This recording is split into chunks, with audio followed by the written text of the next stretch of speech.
came to the UK to become an actor.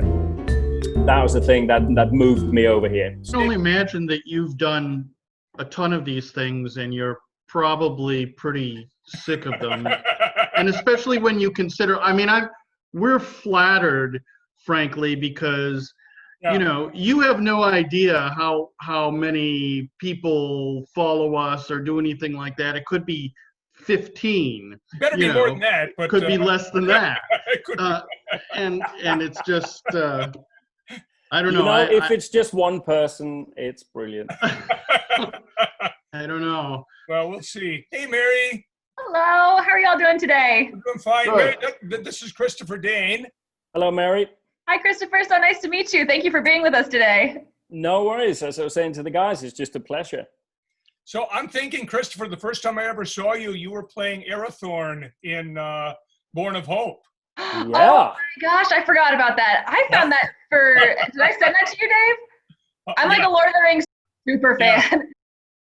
Yeah. All right. So you guys have seen that film? Oh yes. Well, the thing that's so funny is we were doing I was playing Dungeons and Dragons with some friends, and they were doing a Lord of the Rings version. And I had just watched that film, and he was trying to bring in all these like very subtle like hints about who people were, because it was pre Lord of the Rings. And because of that movie, I was like, there's nothing you can surprise me with. I know more. Yep, it's true. And we're also big history people too. All three of us, that's our connection initially, is that we all worked in one degree or another in the history field here in Minnesota. Brilliant. Yeah, and quite often in costume at various events. So we've got that part of it as well. But so it's just really, really kind of fun to see that, you've worked on a history movie. I mean, you're on Vikings, Yeah, I know. I mean, it's crazy. Sort of fantasy has become a sort of not speciality of mine, but it's something I really enjoy doing, both as an actor and as a writer as well. So I write fantasy films and stuff. Excellent. And I don't know, do you know about the series Ren the Go Mark? Yes. Mm-hmm. Chris, did you wrote that as well? Well, I co-created it with the director Kate Madison, and we wrote it and created it together. Yeah. Okay. Yeah. I happened to catch a piece on YouTube where you basically were showing everything that you had done on set, and I thought that was outstanding, quite frankly. I mean, really, talk about being involved. I mean, it becomes a labor of love, doesn't it?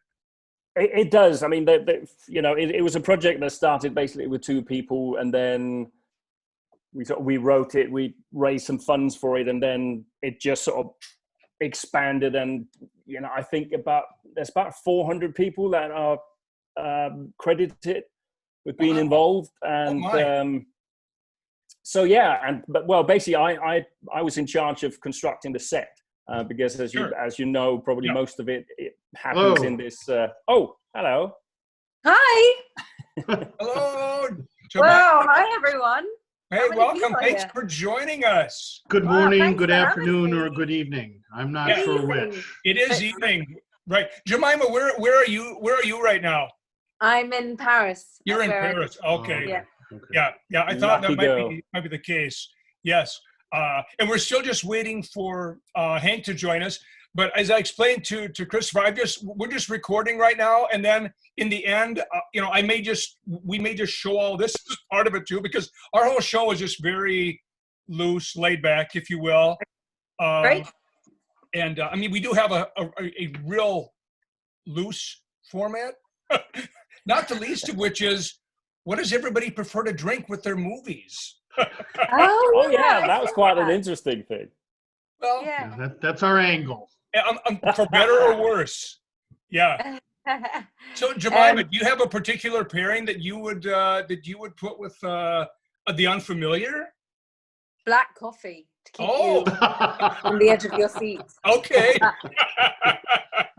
You're well awake. Sure. And I think Christopher, you had suggested Guinness, right? I suggested Guinness, because I don't know if you know, but if you have a pint of Guinness, there's just a little bit of white on top, right? Yes. And that's kind of the amount of hope and stuff that's in the film, and then there's this amount of darkness underneath. And you have to go through all the darkness, but in the end, it's very satisfying. That's why I chose Guinness. I thought that was very, very appropriate.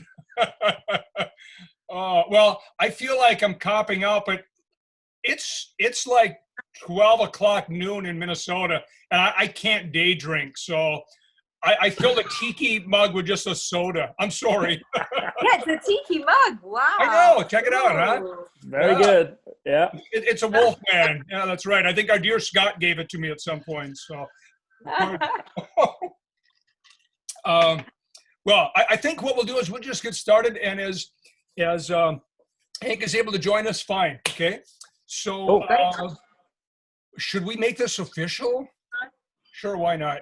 Well, and I'm going to try to pay it. You got you have all the levers and buttons. Right. We're just I'm foot not soldiers. a lever and button kind of guy. Mm-hmm. So, and incidentally, we're going to try to keep this relatively short so that you all can get back to your real lives, okay? So we don't have lives, you know. I find we're actors. Yeah. We're actors. We don't, you know. Night owls. As I said, I can only imagine how many of these you've done. I thank you, and my heart goes out to you.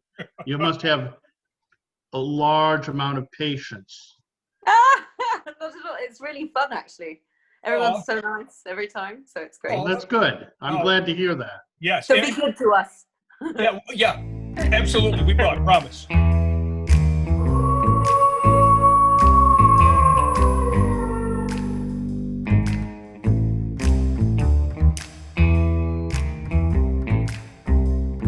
Welcome to the Monster Movie Happy Hour, where three friends share two of life's greatest gifts, horror movies and cocktails. I'm one of your three hosts, Dave Geister. Who are you, sir? This would be Scott Cheesebro, hence the sign. That's right. Yes, I still can't point the right way. It's okay. This whole thing confuses And me. I haven't been drinking. No. And you, dear woman, are? I am signless, but I am Mary Chalman. You are indeed Mary Chalman.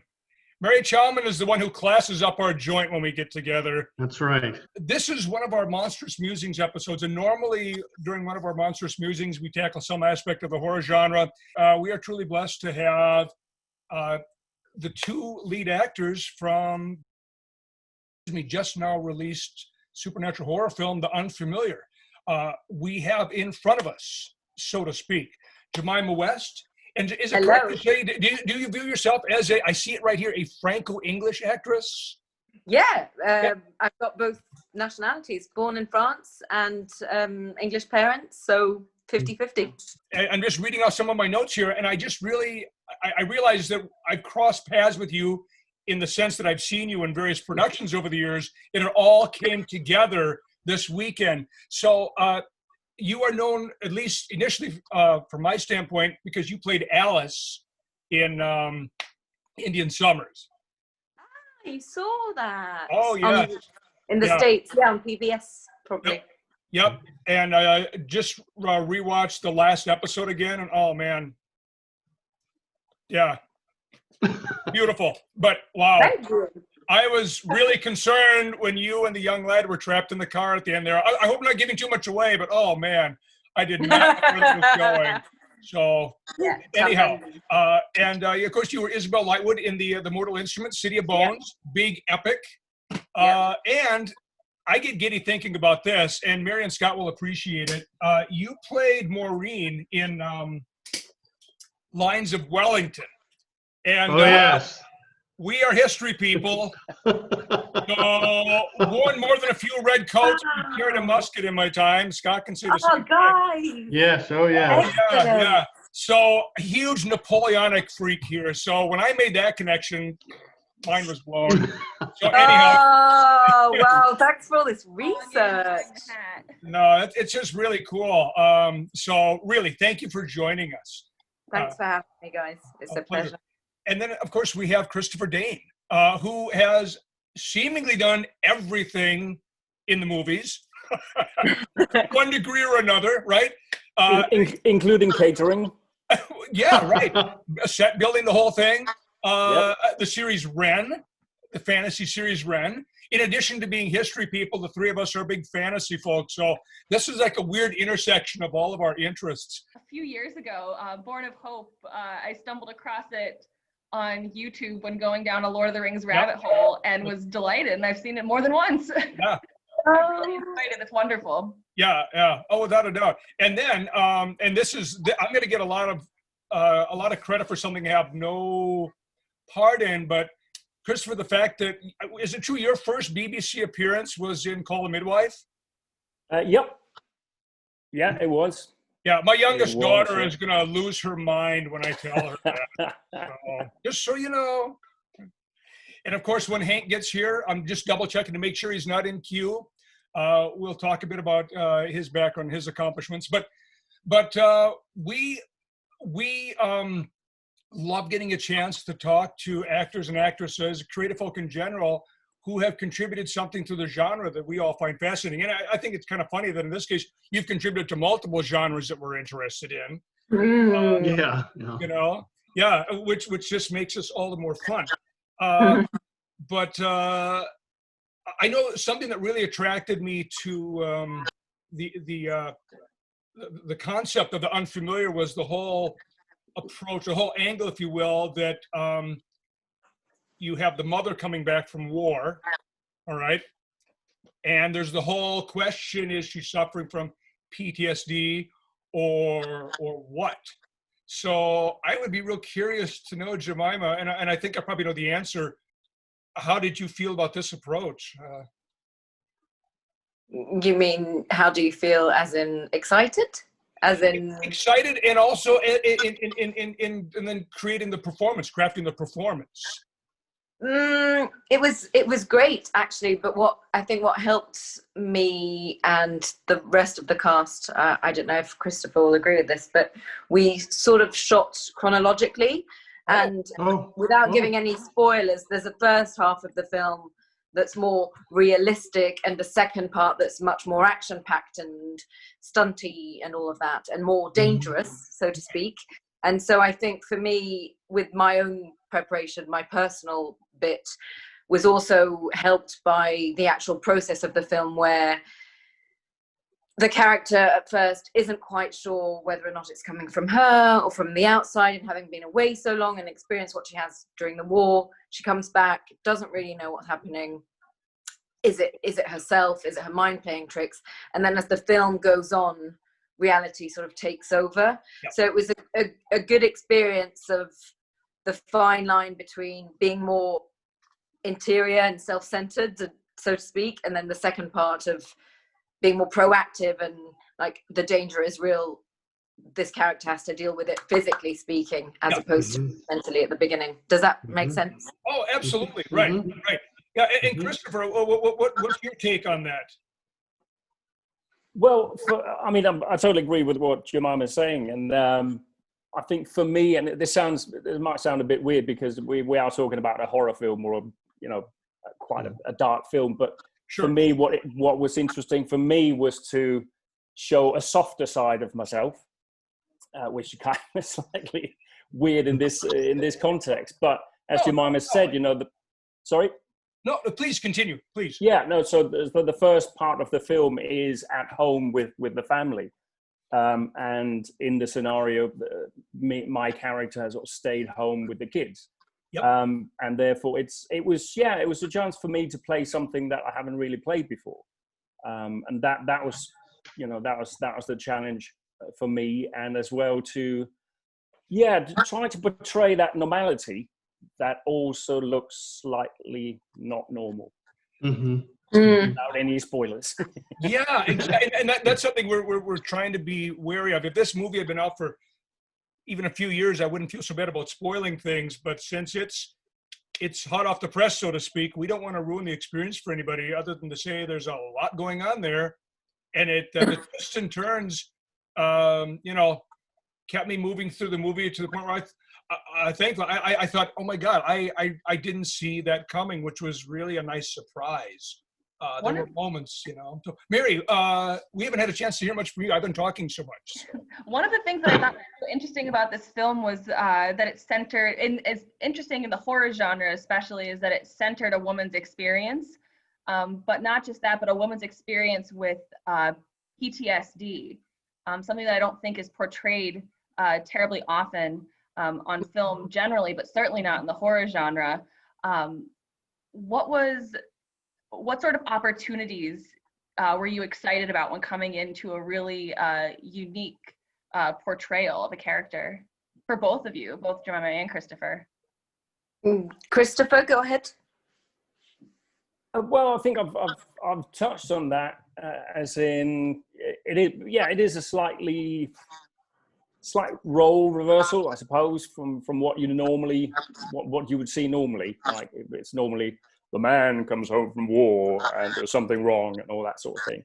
And yeah, as I said, for me, the challenge was to portray his side of it, and the normality in that. And there were certain challenges. I haven't got kids myself, and all of a sudden I'm, walking around with a 10-month-old baby and a couple of other kids, which was really, it was. There were some challenges there, especially because the baby.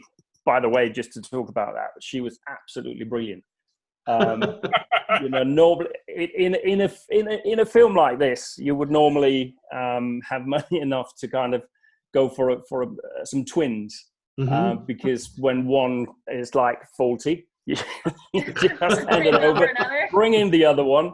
Yeah. Nobody knows the difference. We had the one, and it was quite it was a bit of a gamble, I would say, because there's a lot of scenes that could have gone terribly wrong if baby B had not been playing along, but she did, and it was kind of crazy that there's it was that sort of thing, because I can't remember when the first scene was, but one of them was I was sort of carrying her, and then I can't really talk about what happened in that scene, but this is quite a pivotal scene, and if she sort of decides not to play ball, then Yeah, I think I have a good idea what scene you might be talking about.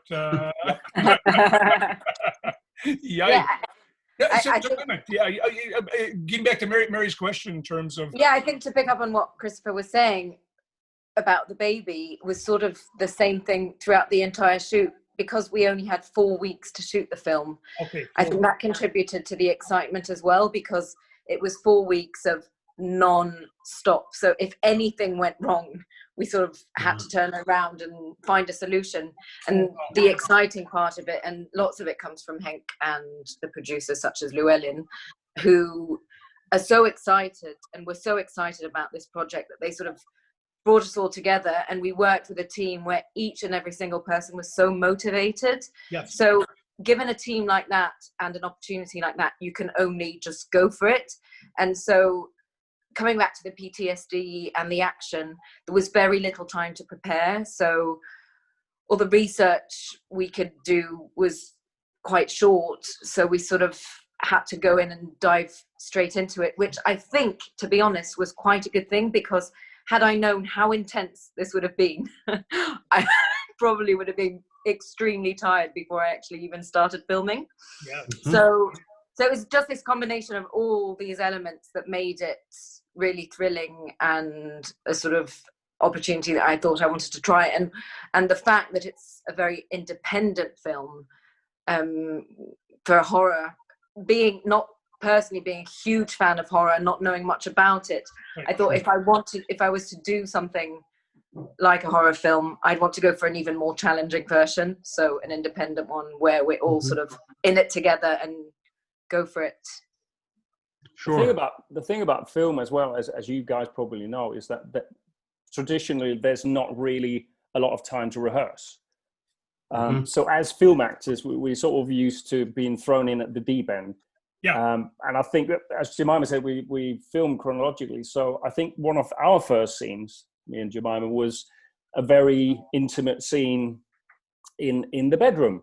Mm-hmm. And you're sort of there, and this scene's going to happen, and you're with someone we've met like an hour and a half for a read through. And you kind of, but that's the beauty of it as well, that you then just have to kind of go, okay, we're going to make this work. We're just going to, go for it. Well, I don't want to give anything away, but there's a great little line that Jemima has, because you are acting in perhaps a somewhat more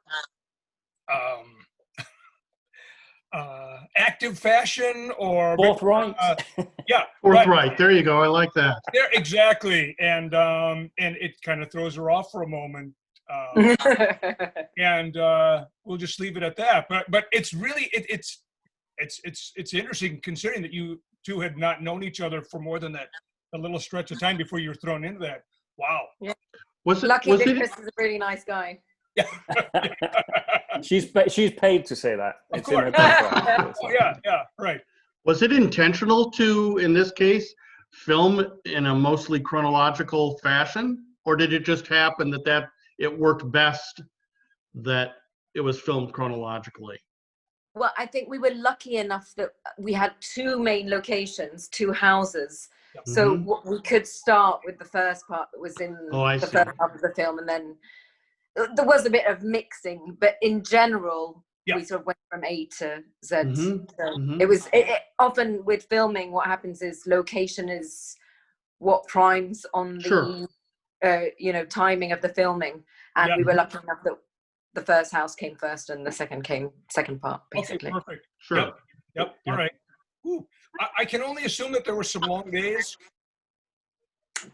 or long nights, perhaps. I'm not sure. I guess both, right? A few nights, but not that many. Mostly days, right, Chris? Okay. Yeah, it was mostly days. I mean, the thing about it is that when you watch the film, you'll realize that most of it is actually happening in daylight. Yeah. Now that you say that, I'm thinking of all these beautiful sun-drenched scenes. Yeah, which is quite unusual for a horror film. Yeah. Right. Which is kind of a nice change. Yeah, there's only those few scenes where somebody wakes up, or where Jemima wakes up from sleeping, and that's at night. Yeah. There's a few little night scenes. But so it was long days. There's filming, especially independent filmmaking, and as Jemima said, we had 4 weeks to get the whole film in.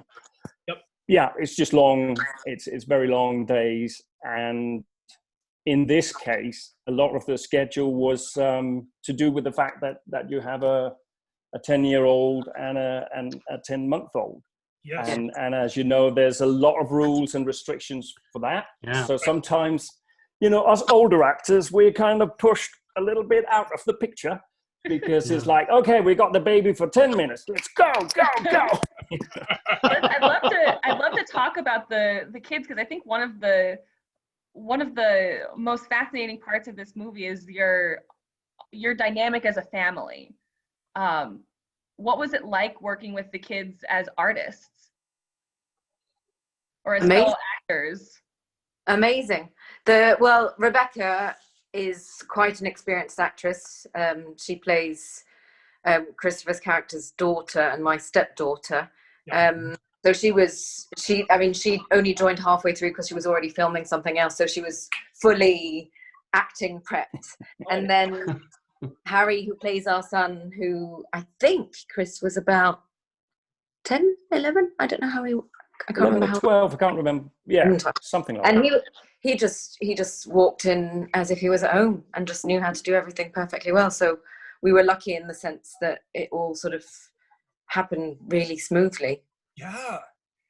And I'm thinking of one scene in particular where the tears come on, and man, it was just breaking my heart. Oh God. He was I remember working on that scene with him and being like, okay, so I'm probably not going to be very nice to you, but just know that it's not against you personally, it's my character against yours. And he was like, yeah, I know. I was like, okay, so I'll just shut up. And one take later, he was just shedding these massive tears, and I was thinking, oh my God, he's amazing. He's got a switch on his back. So how do you do that? Kids are just annoying like that. Yeah, they are. Really annoying. Yeah. Because I mean, for them, it's, it's playing. And we, sure. if we cast our minds back to when we were 10 or 11, it's quite easy to get into all this, oh, I'm a superhero or whatever I am. And you get your mind into it. Well, and I've seen that. Yeah. Sorry, I've seen that a couple of other times. Yep. When we filmed Ren, we had a guy as well who was, around 10 at the time. And we were filming quite an emotional scene where he has lost his dad. Yeah. And we were getting ready for the take, and the director says, okay, an action. And this guy comes in and he's just bawling his eyes out. And everybody goes, what? What happened? But for him, it's just like, yeah, that's what you do. That's pretty amazing. Wow. You hit on something that I find kind of interesting, if you don't mind. You talked about, as kids, it's playing. As adults, as professional actors who've been working for some time now, how do you find ways to still connect to the joy of the experience? Presumably there is some joy that comes from the act of the creativity, right? Coupled obviously with physical discomfort, time constraints, everything, and the fact that you've got all these people around you and lights and all this. But there had to be moments, I'm assuming, where you really do get lost in it. Is that fair to say? Yeah, absolutely. The whole thing about filming is that you spend most of your time waiting, right? So before you actually get a part, you're waiting for an audition, you're waiting for an answer, you're going through hours and days and months of sort of fighting your way to get a part. But even when you get to set, you're waiting for the light to be ready, all the technical aspects of the set. So throughout the day, even if you're working 12 hours, you're actually only getting on screen in front of the camera action about 10 minutes all in all.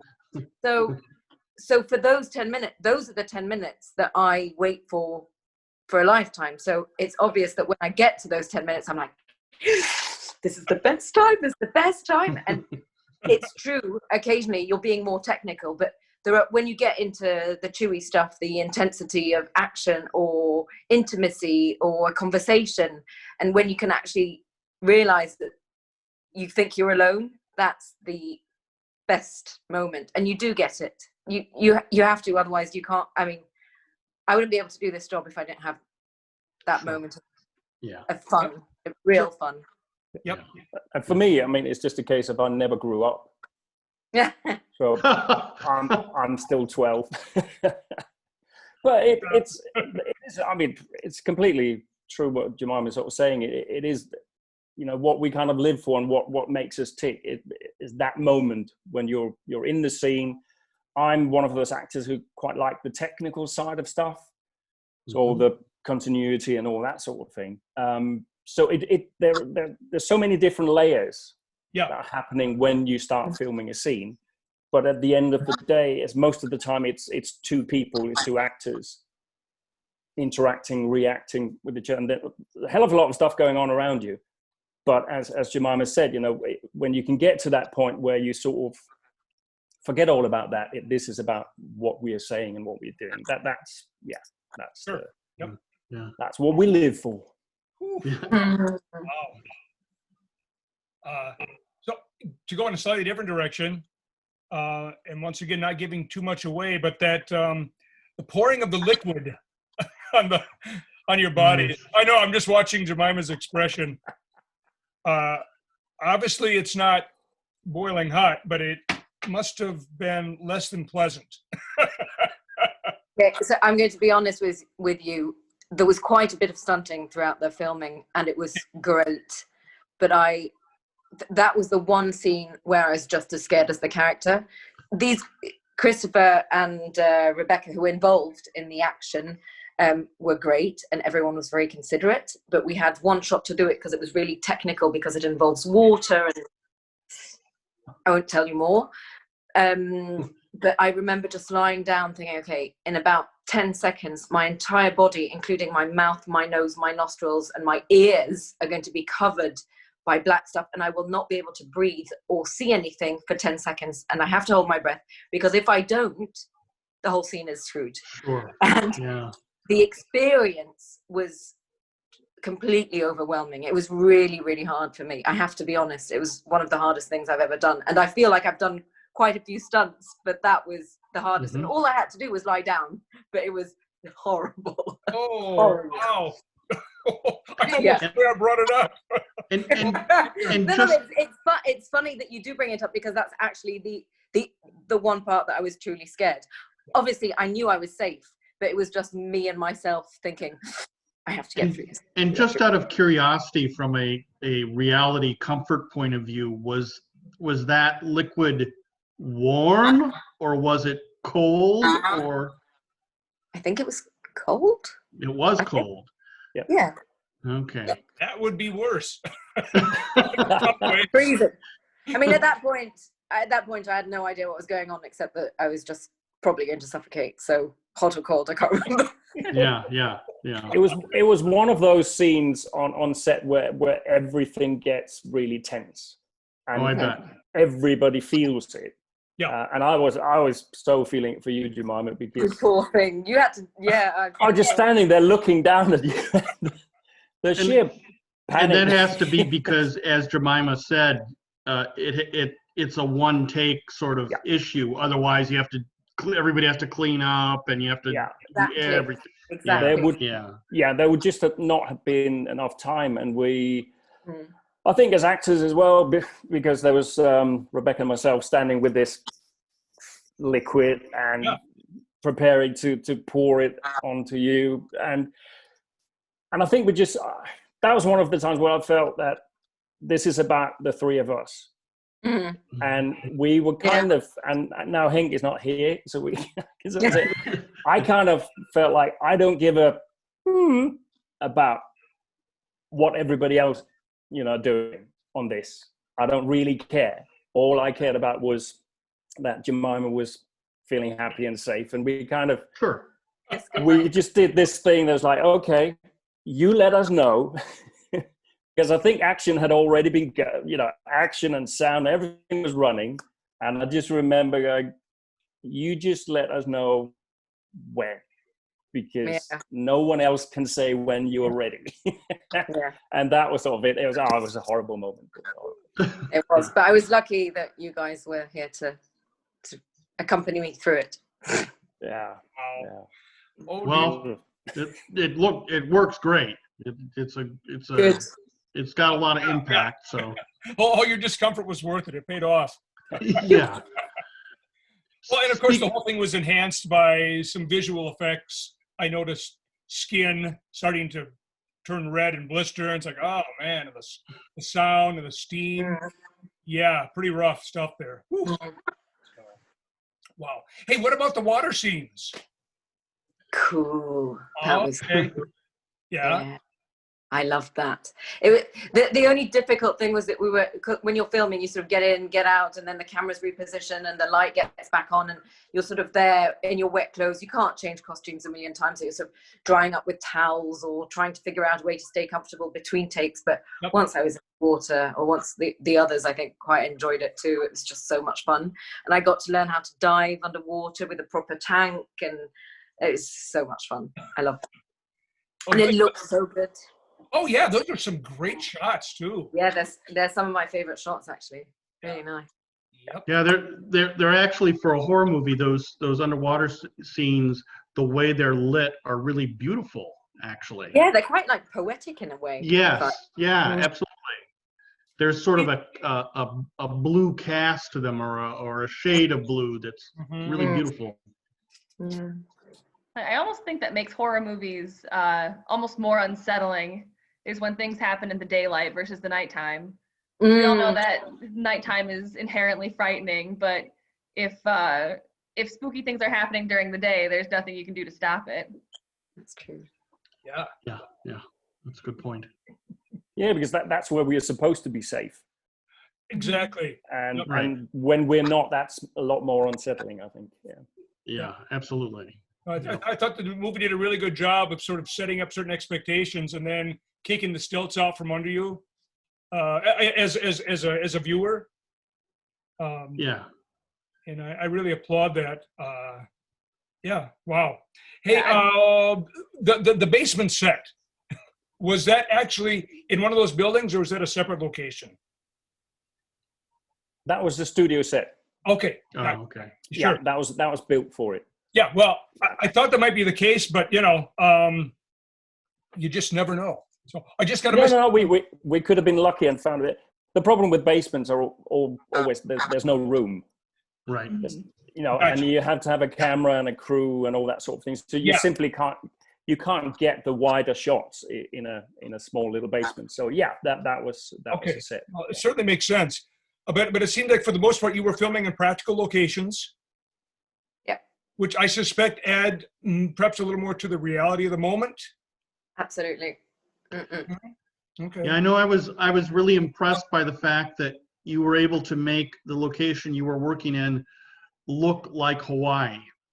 And I also at the same time felt slightly sorry for none of you, or for all of you, that you did not get to actually go to Hawaii. So, true. I have to say the art department did an amazing job. Oh, absolutely. And it's a small budget film, bear that in mind. So there was a lot of like, ooh, let's put this one there and let's put this at the entrance, and okay, let's take this one again to put it at this in front of this room. And it was extremely effective. I mean, it was really impressive because it appered to be Hawaii. So yeah. And the house itself was amazing. I mean, it's this incredible house. Can you tell us where was that located, at the risk of giving too much away? It was down in Kent. In Kent? I think.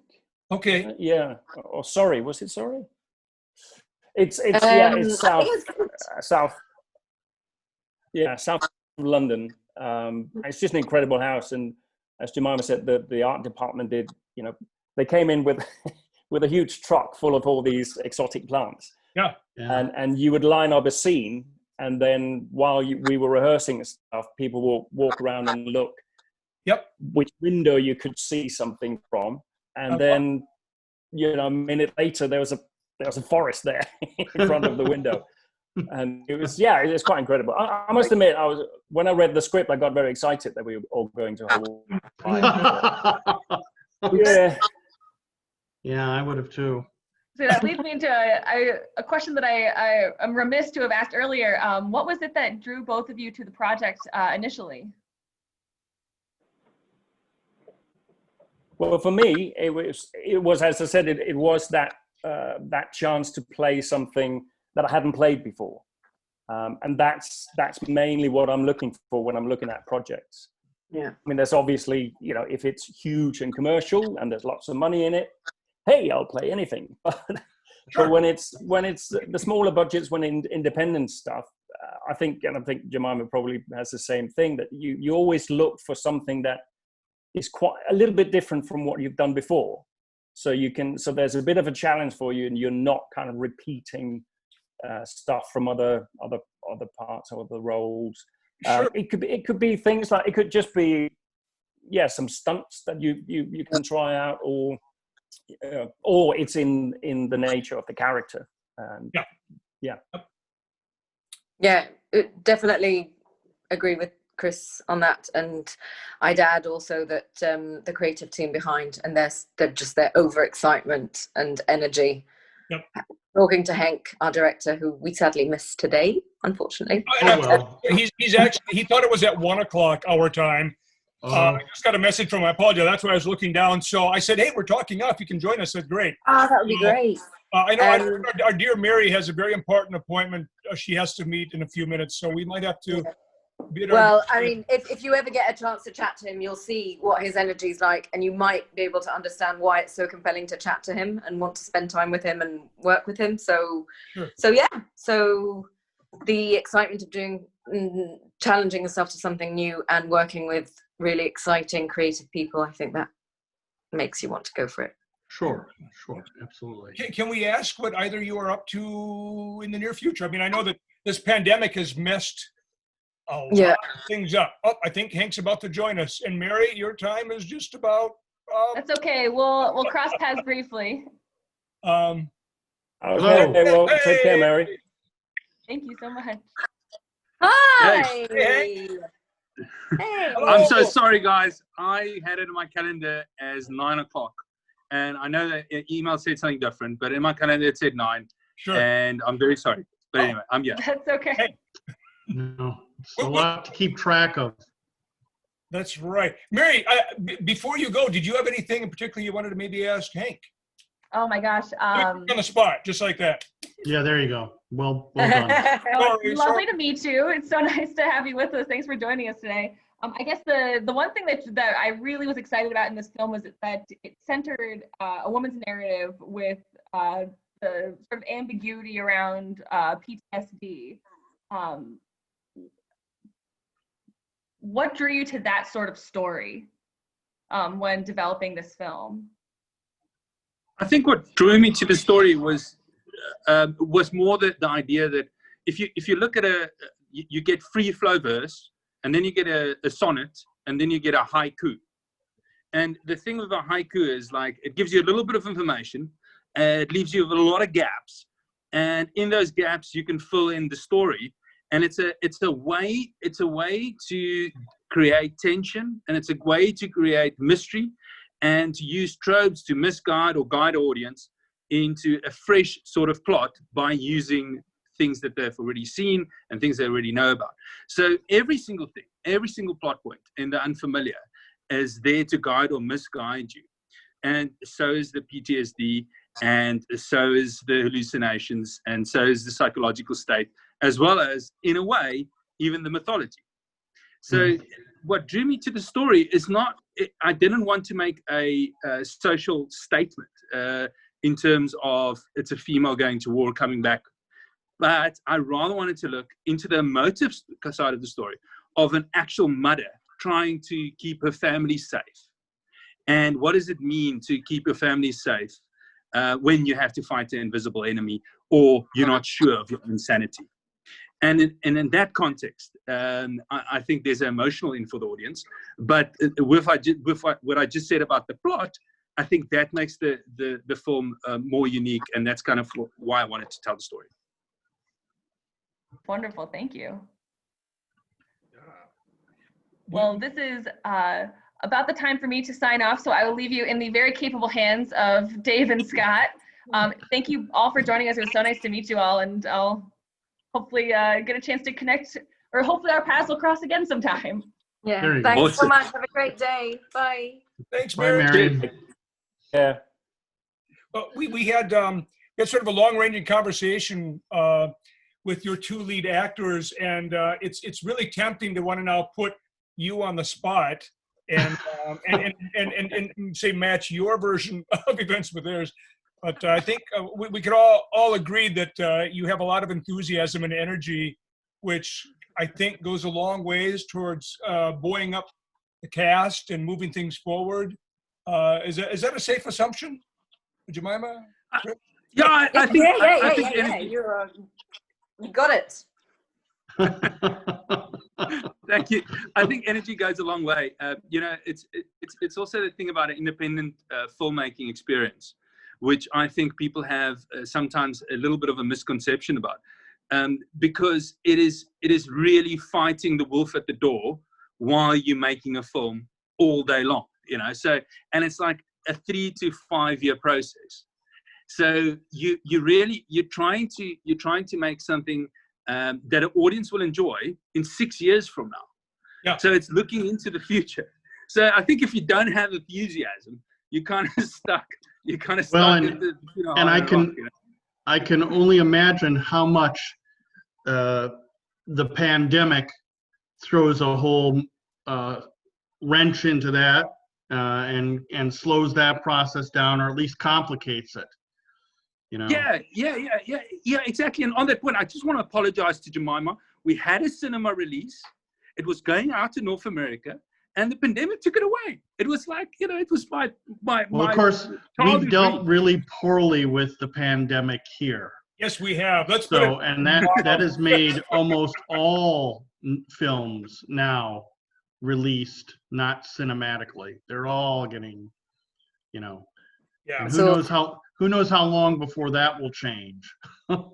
Yeah. Here, you anyway. See the upside of that is that we're sitting in a situation where people are actually watching films digitally now.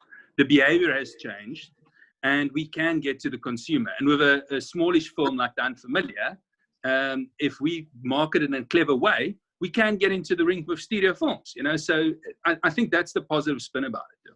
Good. Well, I'm glad to hear there's something positive that's come out of this whole damn mess. You know, but quite frankly, if any of you have room in your apartments for, you know, expats, let us know. Somewhere about mid-November, if things don't go certain ways. Yep. Well, you're welcome to join us in Turkey. Okay. Yeah, there you go. I'd be happy in London and Paris. I don't know. What am I saying here? Come over. We'll look after you. Oh, thank you. Appreciate it. I'll bring my uniform. How does that sound? Cool. Yeah, right. Well, Hank, we had just early on pointed out that there's this interesting confluence of interests in genre-related interests here, and that obviously some of us have an interest in horror movies, but there's also the historical connection in that Scott and I and Mary are all history people, and it was just really fun to see, you know, these folks show up in historical movies, epics. And then Hank, you've got the epic Boer War series that you guys you know, helped create, which to an American audience probably means almost nothing in terms of history, but there's a human story that always works. But and I know that's heading in a totally different direction, but this is a blood. Although I can tell you, to Dave and I, we're interested in such arcane things that to us the Boer Wars are very interesting. Oh, so. yeah. Like, okay, so are they wearing red uniforms or are they wearing khaki uniforms? You know, why are they wearing red? Yeah. Never mind. We won't get into that. But kudos. Really, just looking at all of the work that the three of you have done, really just very, very impressive. And I'm just kind of excited to see what the future is going to bring. You know? Yeah, no, thank you very much for acknowledging our Boer War story. I think it's hilarious. I'm just that type of personality that will move to Britain just before I make the Boer War story. That puts them in a bad light. I mean, that's just right. I mean, you know, it's like literally like I've given my visa and the application, and I just bought a film in the country about the Boer Wars and how they treated the Afrikaners. But they're really nice to me now. You know, so. You like living on the edge, huh? I don't know what it is. You know, it's just like I think it's just bad timing, or it's like I think it gives me edge, and maybe it's a good cocktail story. But you know, yeah. Well, seriously, really, really well done. Great job in capturing our imagination and keeping us on edge. Scott and I were trying to think, like, if we were to pick a couple words that would encapsulate the feelings we had while watching The Unfamiliar, and I think Scott was unsettling, a word that came up early on. Dark, definitely. The beautiful, lush daytime photography notwithstanding, it's obviously very dark in terms of what's going on, literally below the surface in some scenes, but also with the characters. And so, really, really well done. And thank you. I got a chance to watch it a second time yesterday. I'm taking advantage of that free screener, folks. What can I say? Hey, awesome. Well, because the second pass through, what you always hope is you're going to see something you didn't see the first time. And sure enough, now that I knew where we were going, I even further identified some of the puzzle pieces, if you will. And I thought, how did I not pick up on that? But that to me is not the joy, you know? Some movies you watch once and there's like no point in revisiting them. In this case, I had the pleasure of reliving the story. Okay, pleasure's not the right word. I had the experience of reliving the story, and I was just really, really taken with really the performances of your cast. Thank you. I felt like I was right there. You know, it's a very intimate film. Very I much would say. So. Yeah. Yep. No, thank you for that. I think that the thing that we wanted to achieve, like I'm so thrilled that Jemima did the film with us, because if you watch all Jemima's previous work, she's got there's an inner life to her characters, and it's that inner life that really pushes us, gets the audience to go into the film, and to really live that film with her. And really the camera work and the sound and the score try to follow Jemima's inner life as much as possible, or Izzy Cormac's inner life as much as possible. So the entire translation of the film was basically based on her performance. Well, I'd say it worked well. There was a scene that to me spoke volumes about her character, and that's a scene where, and I'm not going to spoil anything, but you're working on the car, and then there's water, and then there's the crying, and I think it would have been really tempting to just kept you in peril under the car, but it's obvious that your adrenaline, the character's adrenaline, sense of purpose kicked in, and you're just out from under that situation like that, dealing with your family. And but that was an interesting choice, and I guess personally I approved of it, because it just showed that here's somebody who is not to be messed with. She's verge of being potentially crushed by this automobile, which was a very unnerving sequence. So, It's quite a proactive character. Yeah. Yes, very much so. Mm-hmm. Yeah. And the thing is, that scene was unnerving for me to direct, because Jemima was really underneath a car, and Izzy's really underneath a car, and obviously it's safe, and we've got safety officers, but we also, it's also a mammoth amount of water that she had to face in that scene. And the reason why it doesn't play on and to your point, where we could bring the pace down in that specific sequence and create more suspense and maybe having longer beats between it, is that I really wanted to show that I'm not going to do a slow burn of this one. I'm going to have information, I'm going to tell you what's happening, I'm going to indulge in it, and then I'm going to carry on, and I'm going to leave out information for the audience to place. Sure. And that was the point of the film. So I was creating just enough anxiety and angst to feel it with her, and then immediately took her out and said, well, okay, there's another problem. Your boy has just been stung by a bee, and there's obviously a clue in the way where the EpiPen lies and all that stuff. And then we get to the next beat, which is obviously an important beat for later on. So it wasn't a way to create tension rather than to indulge in the actual anxiety of the event. Okay. Well, it worked. Yeah, absolutely. Yeah, absolutely. Hey, when was the last time the three of you physically saw each other in a space? Too long. Yeah. The last time I saw Christopher was at the end of filming, and the last time I saw Henk was when we did the ADR a year and a half ago. Okay. Mad.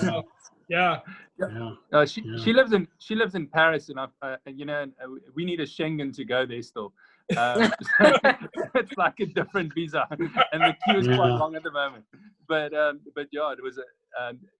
was awesome. And also the thing is, I don't know about you, Jemima, but like the one thing I really felt sorry about for you is when you had to do all the screaming in a horror film. We were just talking about it before you joined us. I was saying, and Chris was saying the same thing, that the worst was the black liquid. That the screaming was fine. The worst was the black liquid and feeling suffocated and thinking, oh my God, where is this going? But the screaming was fun. I loved the screaming. It's all fun, when a bunch of guys with foreign accents talk to you in the beginning, and then you have black goo in your face and you think, what's going to happen here? Yeah. Who hasn't been there? Be on standby. Well, I'm with Jemima. I would have been worried about it getting up my nose and in my ears. That's what I was worried about. I would have been too. And it did. It did. Yeah. Oh. You know, it's and the thing is, it's not water. Water would be one thing, but this sort of, you know, viscous sort of material. It's like, No, no, that was a terrible moment for me as well. But after Jemima, I had to ask Harry, at the time, an 11-year-old boy, to go through the same agony. Yeah. And his dad was sitting next to me, and then his boy started screaming in shot. And then his dad got emotional, obviously, because he's seeing his son in agony and pain. And then I turned and I'm like, yes, I'm a horrible person, you know? And then I was like, but we need to get the shot quickly. So can you stop crying, please? So I can just get it quickly so we don't have to stop it from sound. and then so he did. And then luckily when Harry finished the shot, he's jumping up and down and high-fiving me and he's carrying on. He says, should I do it again? You know, he's all for it. And I'm like, oh, wasn't that bad? This is some of that youthful exuberance that Chris was talking about that makes the rest of us a little wistful and a little sad and a little angry all at the same time, because we could be that young and enthusiastic about anything, right? Yeah, I know. No, he's just loving it. And, you know, he's the only time I saw Harry really upset was the last day of shoot.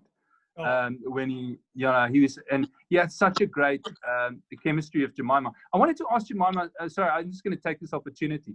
Did your characteristics, did you steal stuff from the way Harry walks around and behaves physically? Because you guys look so alike. Yeah, I think, I don't know what happened, but I think from the moment I saw him at the read-through, I just thought him and I were going to get along. And I think even if we didn't have like long chats because we were busy working and he had to school at the same time and he had his parents with him, I think we just really got along so well that both him and I were sort of looking out for each other.